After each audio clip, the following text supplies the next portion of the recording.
Welcome everyone, this is our Wednesday Wisdom where we go over tips, tricks, and information on band instrument repair. Today we're going to go over part 2 of our two-part series on oiling a clarinet. We have a hashtag for you today. Now this was the same as last week, so take clarinet oiling, put that in the comments below. That's going to give you a chance to win 15% off any of the courses that we have coming up, and we do have one coming up on April 20th on saxophone dent work, another one on May 11th for dry fitting and padding, a basics for repair in June for saxophone, and then in July, on July 17th, we have a basics for clarinet that's going to be with a great technician, Miles DeCastro. He's going to be here in Wilmington, North Carolina. So sign up for the course. You can take clarinet oiling, and if you are the winner next week, we will get you 15% off of that course there. The winner for this week is going to be Tim Vanderplug. All right. Tim, congratulations. Send me an email to rich@musicmedic.com. I will get you your discount code for any of the courses that I mentioned just previously. And we've got another, we have a couple more. So make sure you check out the education page at MusicMedic.com. Now, Leroy, we concentrated on the outside of oiling a clarinet, and I know that we used two techniques. Yes. A kind of a player-friendly and then a more technician-style technique. We're going to do that again today. Yes. Before we get to though, because I know there's a little bit of, not controversy, but there's some debate about... That's a good word. Debate about oiling the inside of an instrument, of a clarinet. Why should we oil the bore or the inside of our clarinets? It is a good question, and it is one of those weird topics. I like to use I'll use the analogy of like a leather shoe or a work boot kind of thing, where when you wear it, the leather moves, it gets subject to the elements, hot, cold, all those things. Okay. And if you don't hydrate the leather, whether it be polish, oil, anything like that, it starts to dry, it'll crack, it'll shorten the life of the boot of the leather itself. So, but if you condition it and polish it, it lasts a lot longer. It'll look better. The leather will be more soft and supple. Very similar idea with wood on a clarinet. If you don't oil it, it'll dry out. And when you do, it'll help hydrate that wood. It'll help prolong the life of the instrument. It'll help prevent cracks. Okay. And it'll just be overall better for the actual life of the instrument. Okay, very good. I'm convinced. Okay, all right, I did my job. So now let's go over the tools and supplies that we need to oil our instrument. Yes, okay. So there's not too much stuff here, but so we have an applicator. All this is a flute stuffit. I like the length on this a little bit more, but if you have like an old clarinet one or something like that, that'll work. I just like this because it's a little bit longer. Okay. Got some Q-tips, got some pipe cleaners, got gloves, got a leather punch, masking tape, our UltiMax Naturals bore oil, some paper towels, microfiber cloth, a couple different swabs, and some of our synthetic black magic material. Now, Leroy, I did want to ask you about the bore oil, because that's a new product that MusicMedic has. Yes. That's a natural bore oil, and I know that you did a lot of research and development on that. About how long did you test this particular formula of bore oil before we came out with it? We tested this thing, it was a little over a year. Okay. And with the few things that we tested for was how far the oil would actually penetrate into the wood, what the finish was on the wood when it was done, so if it gave it like a dull finish, a shiny finish, and how long the life of the oil actually would last, because not a lot of natural oils, if they're exposed to the sun or just like the life of the oil itself, it can go rancid just because it's a natural substance. Okay. So we tested, we did I'll say a proprietary blend of oils, and this one, after over a year, there was no weird rancid smell. It didn't curdle. It didn't do anything weird. So all the stuff we picked, right on, and it does. It works great. There's no weird smell to it. There's no odor. It's clear, and it works great. Okay, and then what's the main difference between, say, a natural bore oil like this UltiMax Naturals that we have and, say, a traditional bore oil? It's a good question. The main difference is a natural bore oil is natural. The other ones are or what we'd say like a standard bore oil, has petroleum in it, which is also natural, but petroleum, for the most part, there are a lot of there are a lot of oils that petroleum comes from. It's like linseed oil, mineral oil, those kind of things. And there's a lot of over the counter products that are used to like condition wood or shine wood, but it's more of a surface wood treatment. Okay. It actually doesn't penetrate the wood that much. The more natural oils, they actually penetrate, and again, it'll depend on what oil it is, but the more natural oils that aren't petroleum based will penetrate that wood better, and it'll protect that wood more. Okay, very good. All right, so let's get into the first method of oiling a clarinet. This is going to be number one for, and this is going to be a little more player friendly. So if you're a player at home, or if you're more of a hobbyist, you don't want to take your instrument apart, how can they oil the bore of their instrument? It's actually I won't say it's very simple. The cool thing is you don't have to take any keys off, right? This is great. Very good. The important part about this though is to make sure that no oil contacts the pad. So on the lower joint here, there are 3 keys that at rest, the keys touch the body. These 2 on the back, and then your F sharp, B natural pad right there. Oh, very good. Okay. So what I've used is I've taken some of the Black Magic, the thin thickness, okay, and I've cut in a few little strips on there. So all I'm going to do is basically take one of those strips, and I'm going to slide that in between the body and the pad. And I left this a little bit long, so when I'm done, I can grab it really easy and remove it. And the other key is to make sure, sorry, it's black on black, everybody. You can see that this goes all the way to the back, so it completely covers that pad. There's nothing that would contact the pad other than the material that you put in there. So I will turn it over, and then I will do the same thing on the back side, making sure that no part of that pad is exposed and that only material is touching that. So I have now slid those materials in there, and we are ready to go. And now at this point, I'll put that down so I can grab this. I'll grab the bore oil, and then while I'm holding the clarinet joint, not quite level, little bit at an angle. I will take that, and then I'll put a little bit of oil down inside of the bore. I'll take my applicator, and then I will just push it down and twist it all at the same time. So that'll evenly distribute the oil all inside the bore. And when you're done, you can sight down the bore. You can look at it this way. You can look at you can use like a shop light or anything else and look down the bore. The thing that you're looking for is to make sure that inside of there, down inside the bore, that you can see an even distribution of the oil down inside of that instrument. Okay, very good. Now, Leroy, what are some other materials? Like, I'm going to put a link down to the Black Magic foam in the description below, but what are some other materials that they can use if they don't have that? Oh, yeah, things I've used in the past that I know work, or I've seen people use in the past that I know work. If you get like a silicone strip or a mat or something like that, you can cut those into little strips. That works great. If you're a player, you buy reeds. The cellophane on the outside works great. Okay. You can also use like a microfiber cloth. The only thing that I would recommend with this is because this is a cloth and sometimes oils and stuff will work its way through the material, is I would just double it up. Okay. And just make sure that, but yeah, anything that you can put in between the pad and the body that's smooth, that's not rough, that will help protect that, should be good to go. Okay. What's the next step for this player method? This one, again, easy step. I love it. You're going to want to make sure you have a dedicated swab to help drag through the instrument and remove that excess oil. So if you're like me and you have a very nice silk swab, this one's kind of nice because it actually has a double pull, so if it gets stuck, you can pull it the other way. Okay. But this is a nice silk swab, and these are great for if you're doing gigs and you want to pull it through really fast and you don't have that much time. These are great, but for this application and for this purpose, this is not your best bet. Best bet is something like this. So this is a microfiber cloth. Cotton also works great. This is actually listed on our site as the saxophone neck swab, but this works great for this application as well. It can be used as a regular clarinet swab too. Cool.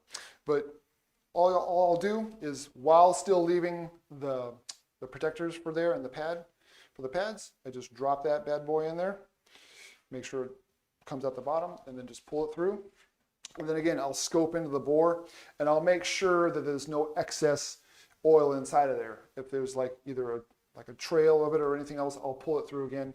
There is no set number to pull it through. So it could be once, could be 3 times.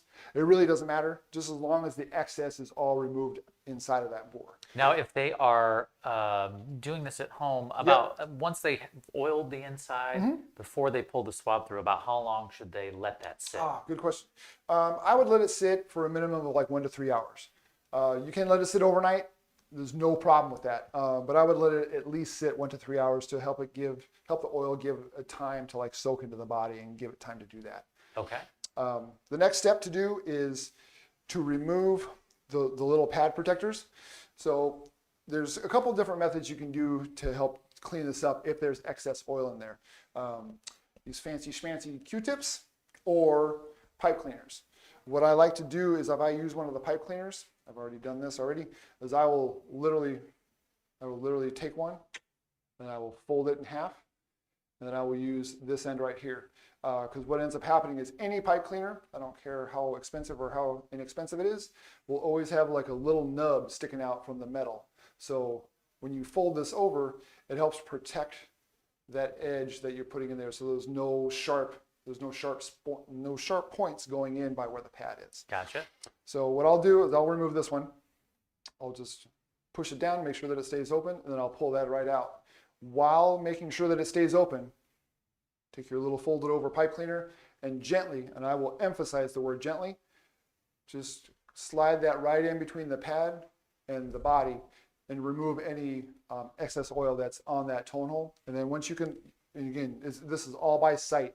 You'll have to look in there, make sure there's no oil coming over the edge of the tone hole. Once it's all wiped down, you are good to go. And then you can let that pad down and then do the same thing on those two back there. Now, Leroy, what if they play all the time? Is this something that they even need to do as a player?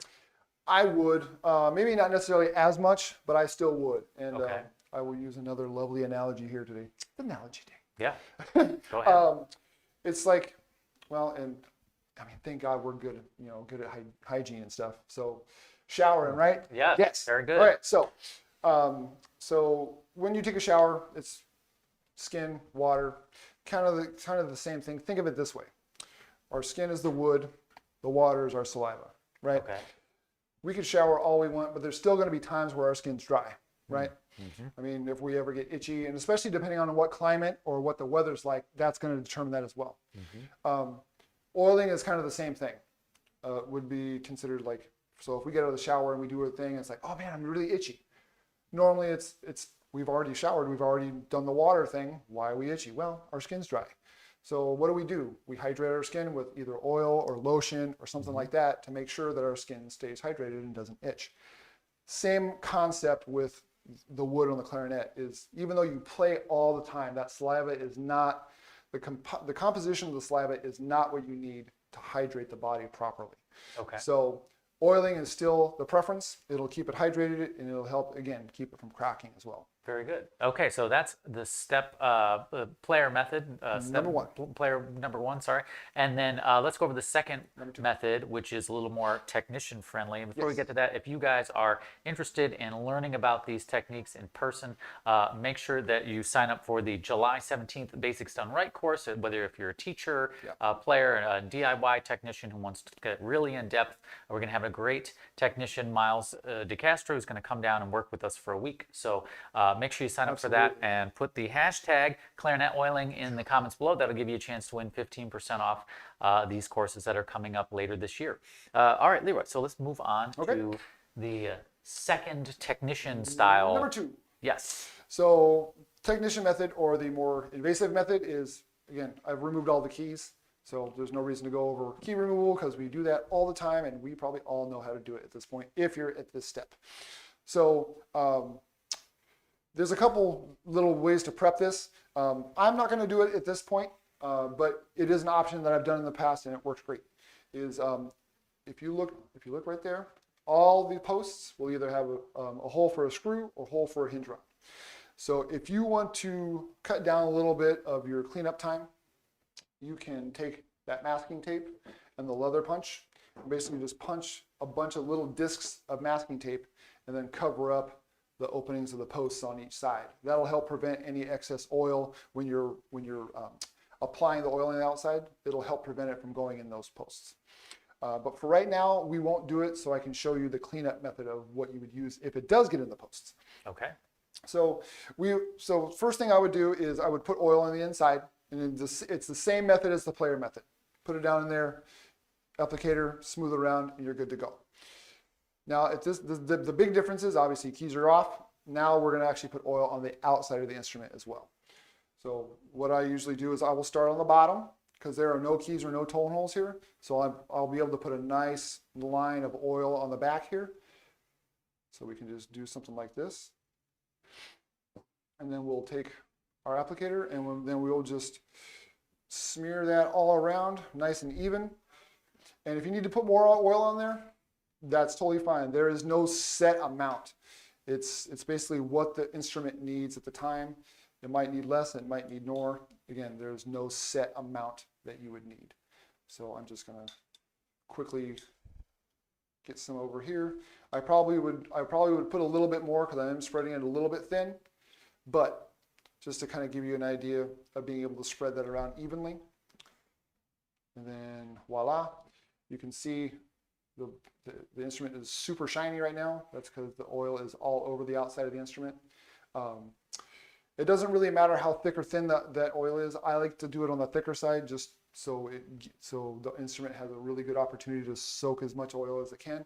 Okay. And then do that. And then from there, you would either lay it on a little piece of paper towel like this. The only unfortunate part about that is usually at least a little part of the body is touching the paper towel. What I've done in the past is I've made from like a block of wood, either something with a screw that has like some tubing that protects it, or if you have a stand that has got like a couple flute holders on there, you can just put that on there, or a clarinet holder.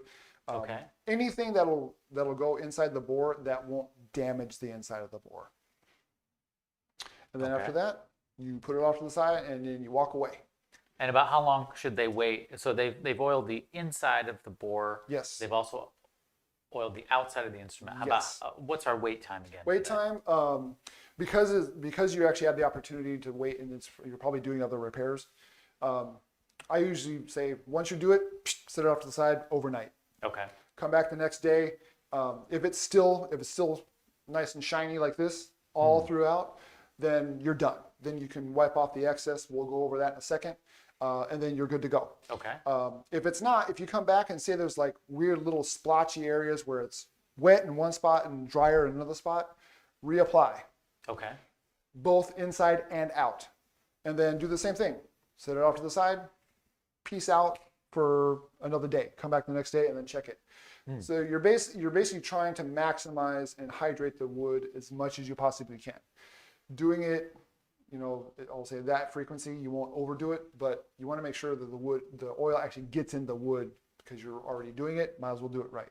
Okay. So once we've got to the point of, say, the wood is saturated, yep. What's our next step? Okay. So wood is saturated, good to go.